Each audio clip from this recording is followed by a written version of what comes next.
Everybody else was screaming my name, all kind of celebrity. They ain't even give me a speak. They ain't even speak to me when I came home. I got an interesting video for y'all today. So Lil Boosie and Katt Williams, they threatened him on live, apparently. Steve Harvey, to be exact. And yeah, we're about to see how that went. So without further ado, make sure that like button, make sure y'all subscribe, and let's get into it. And also, the original creator of this video right here that we're about to watch is going to be tagged in the description. So yeah. Backstage comedy beef behind the laughs. In this video, we see Katt Williams bring the heat with explosive accusations against Steve Harvey. Harvey tries to play it cool, but can't resist firing back. Meanwhile, rapper Boosie joins Team Katt, and even Bernie Mac's daughter gets involved. It all started decades ago with the legendary... If you don't know why Boosie's on Katt's side, because Boosie had his back whenever he first got out of jail after serving that 10-year sentence. He had gave him about 15K, it was 15K. Didn't want a recognition for it, no nothing for it, just gave it to him. And we still wouldn't know about it to this day if Lil Boosie didn't say anything about it. So yeah. Dairy Kings of Comedy, Harvey, Bernie Mac, Cedric the Entertainer, and DL Hughley. Massively successful on stage, but behind the scenes, not so much. Especially between supposed alphas Harvey and Mac. Now fellow funny man Katt Williams is spilling all the tea, claiming Harvey was jealous of Bernie and tried to undermine him. But Harvey says Bernie denied it before his death. Is someone lying? Fast forward to today, where Katt... He is definitely lying. Lights up Harvey again in a wild interview.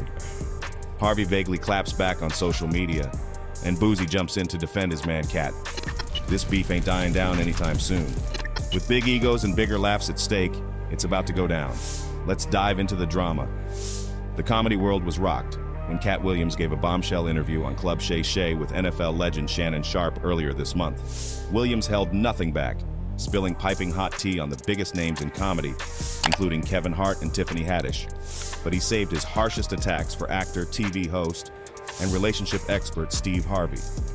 Relationship expert? Relationship expert? Bro, he's been married about like 3 times now, ain't it? Ain't a relationship expert.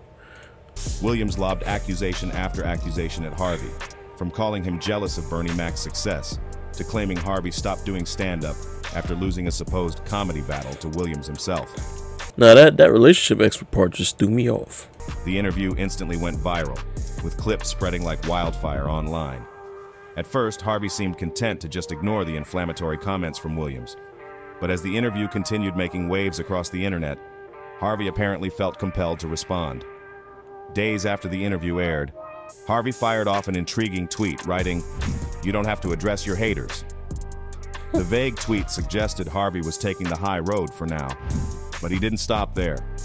In an accompanying video, Harvey doubled down, stating, "Like, I got somebody really attacking me right now. I mean, really going after me, man. I'm just waiting to see what God gonna do." So while Harvey never mentions Katt Williams by name, it's clear he's referring to Williams' verbal onslaught against him. And if you thought this was the end of Harvey's clapback, think again. He followed up with another video, turning up the heat even more. Sometimes the oppositions comes from the most unsuspecting places.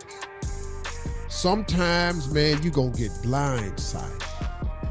But you gotta understand how the devil works, man. The devil is evil. He don't fight fair. This thing in life, that's not fair what they saying about me. That's not fair what they doing about me. And it wasn't fair how they did Jesus, but they did it anyway.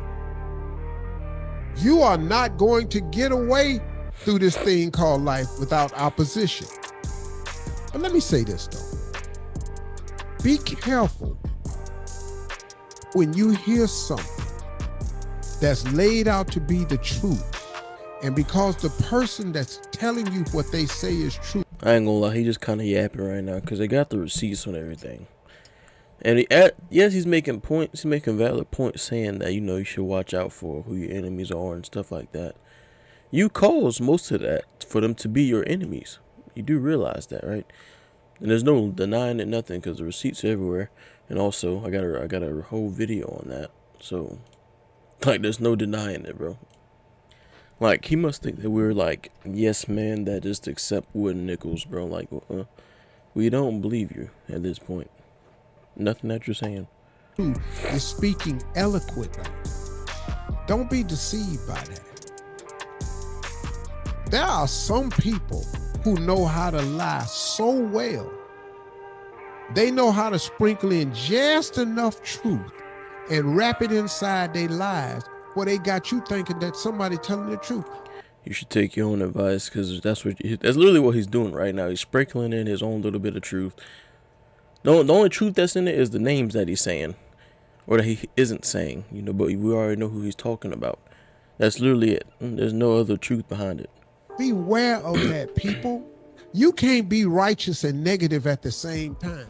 The gloves are off, and this beef is just getting started. With two comedy kings at war, the drama is set to explode. Let's dig into the origins of this clash and see where it goes next.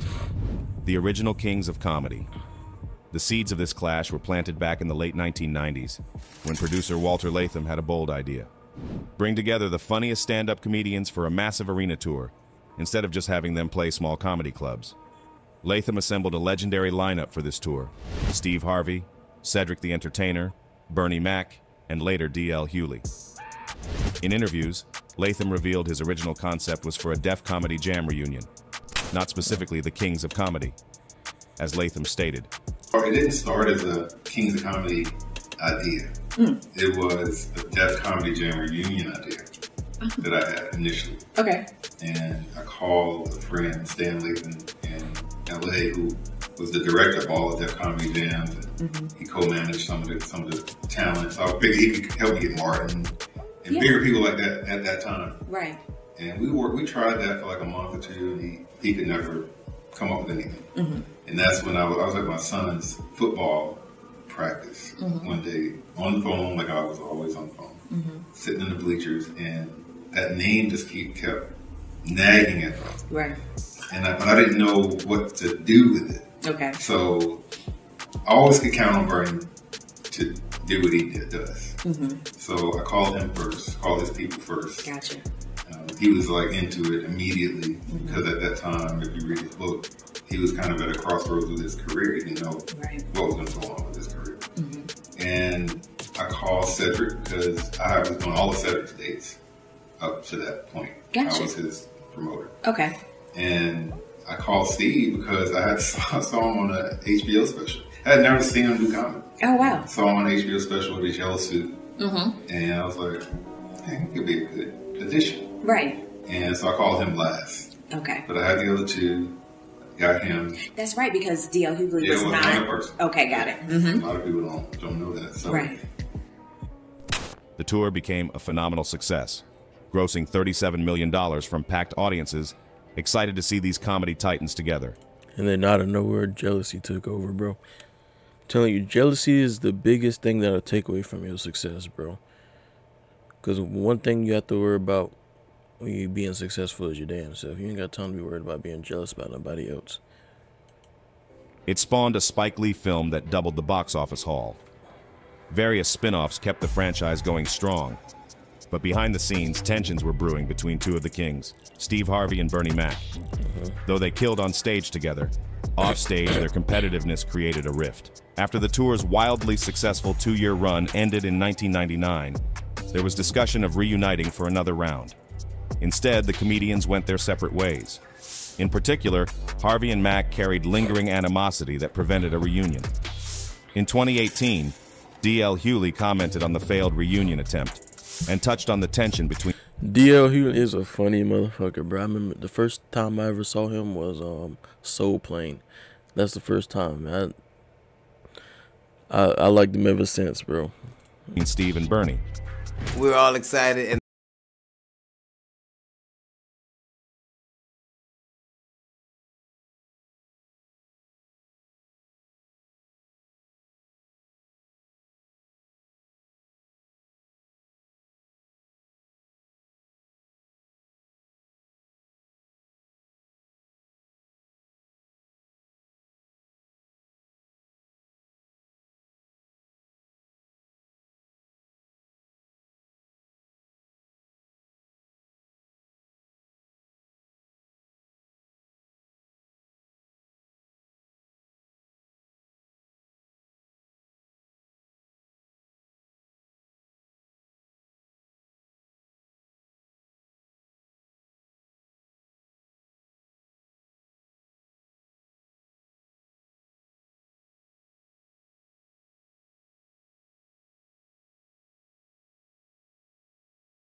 on the Comedy Hype channel.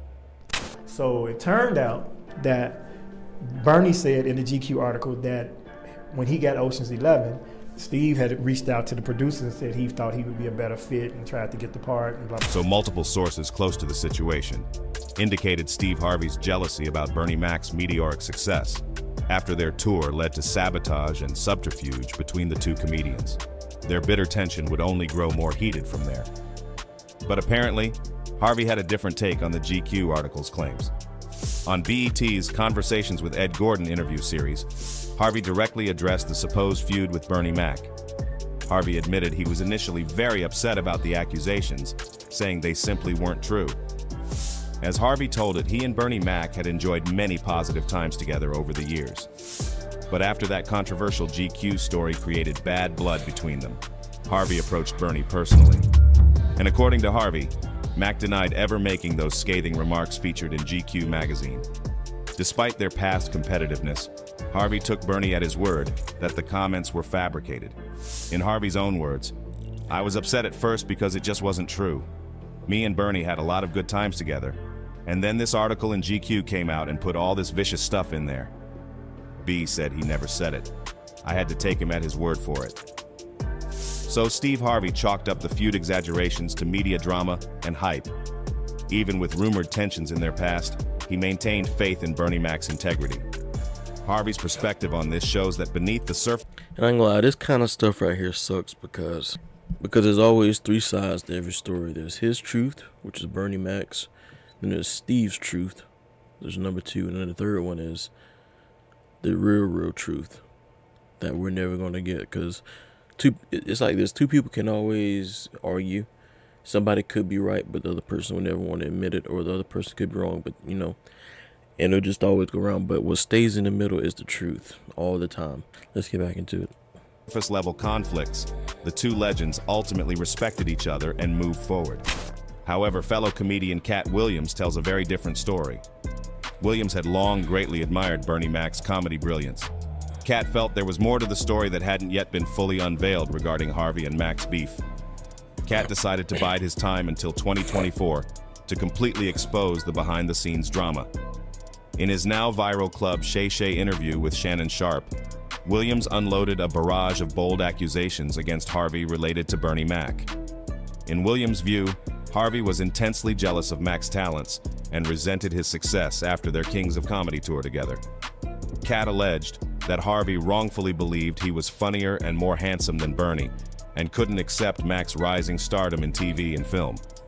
As Williams boldly stated on Club Shay Shay, "Then you asked it, why you not a movie star? I didn't want to be a movie star." This the same Negro that hated on Bernie with this same thing.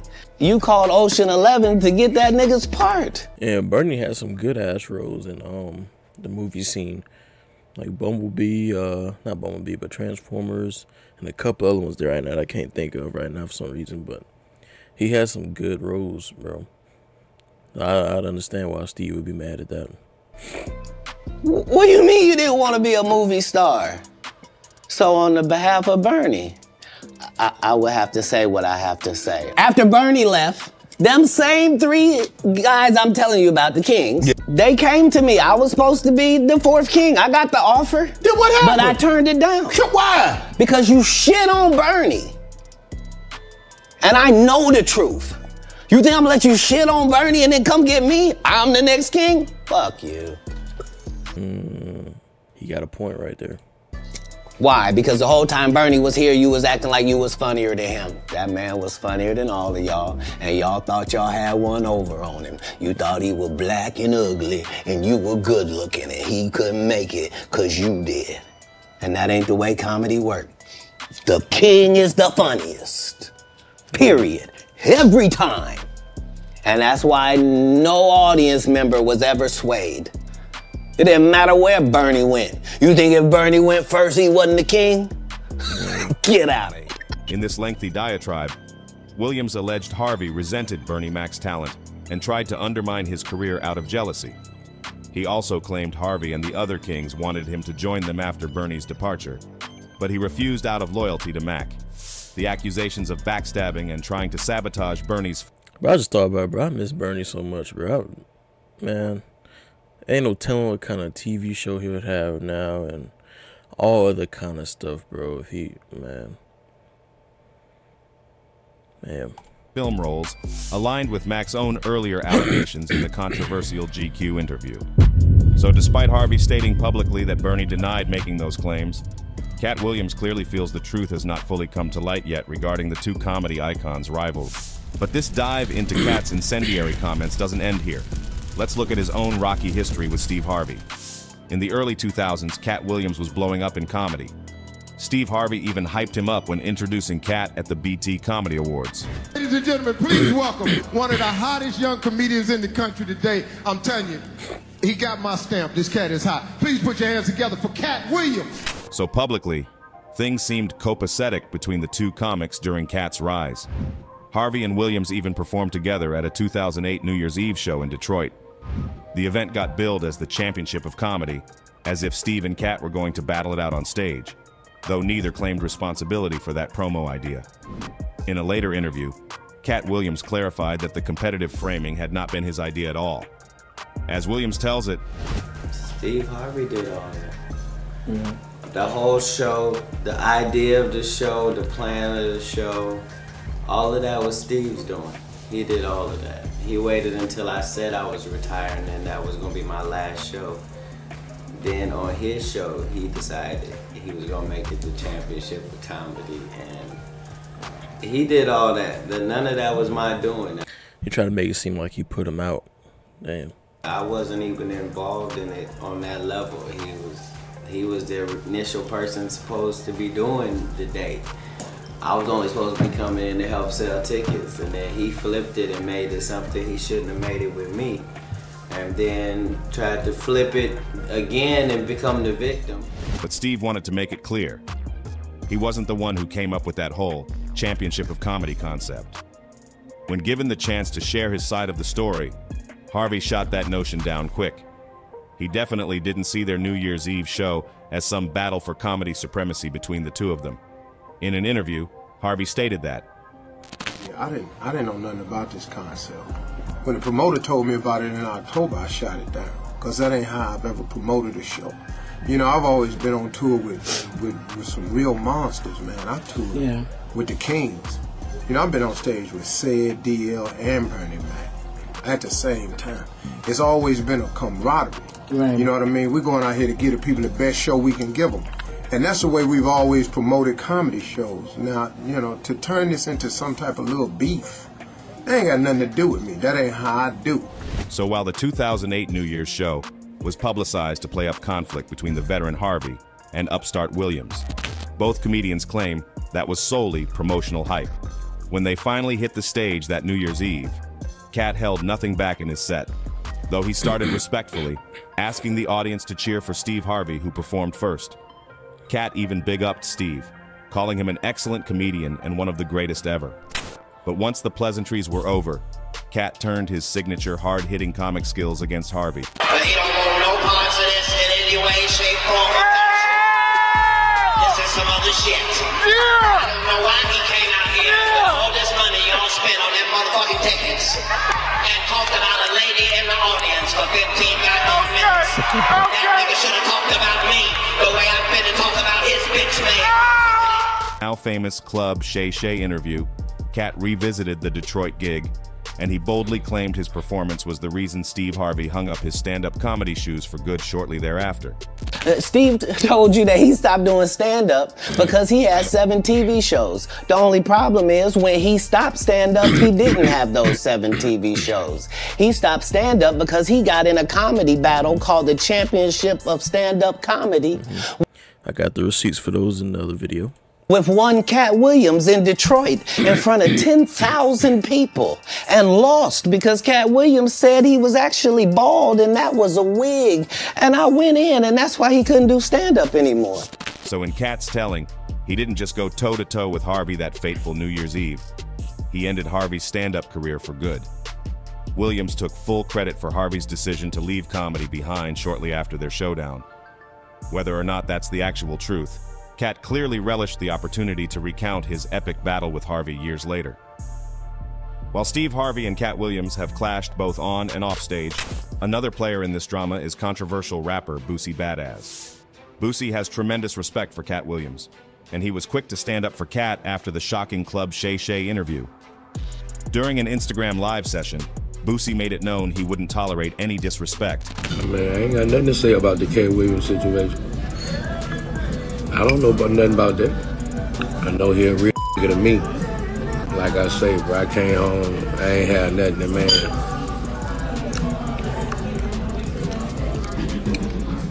Invited me to his concert. Got me front row seat. When I was leaving, gave me $15,000. That's real. Everybody else was screaming my name, all kind of celebrity. They ain't even give me a speak. They ain't even speak to me when I came home. That man gave me $15,000. I ain't even know him, bro. That's all I can say. How many celebrities was hollering free Boosie? I saw him, they ain't even acknowledge me. Man gave me $15,000. Doing that. He did that from the heart, man. He knew what I had been through, bro. Man knew what I had been through, bro. I'll never forget that. When I see him, I'm definitely gonna bless him, bro. And I keep 15, 20 in my pocket at all times. Boosie explained that when he was released from prison, Katt Williams extended incredible generosity. While other stars paid lip service, Katt gave him money, concert tickets, and support. So Boosie is riding for Katt. If Steve Harvey tries disrespecting Williams, he'll have to answer to Boosie. Katt has also received praise from Bernie Mac's daughter, Janice McCullough. After Katt spoke so highly of Bernie during the Club Shay Shay interview, McCullough took to social media to show her appreciation. As she said, really appreciate what I believe the genuine love and respect that Katt Williams showed my father. It is so much appreciated. Much love and mad props to Katt Williams. She went on to explain, I felt like it was genuine. There are some people who I'll link this video at the end of this too if y'all want to see that. Have given, you know, my dad his flowers now that he's dead, that I'm looking at like, you know, doggone well he wasn't doing it when he was alive. And that not just famous people, just people all across the board. So both Boosie and even Bernie Mac's daughter herself co-signed Katt, giving the comedian even more credibility.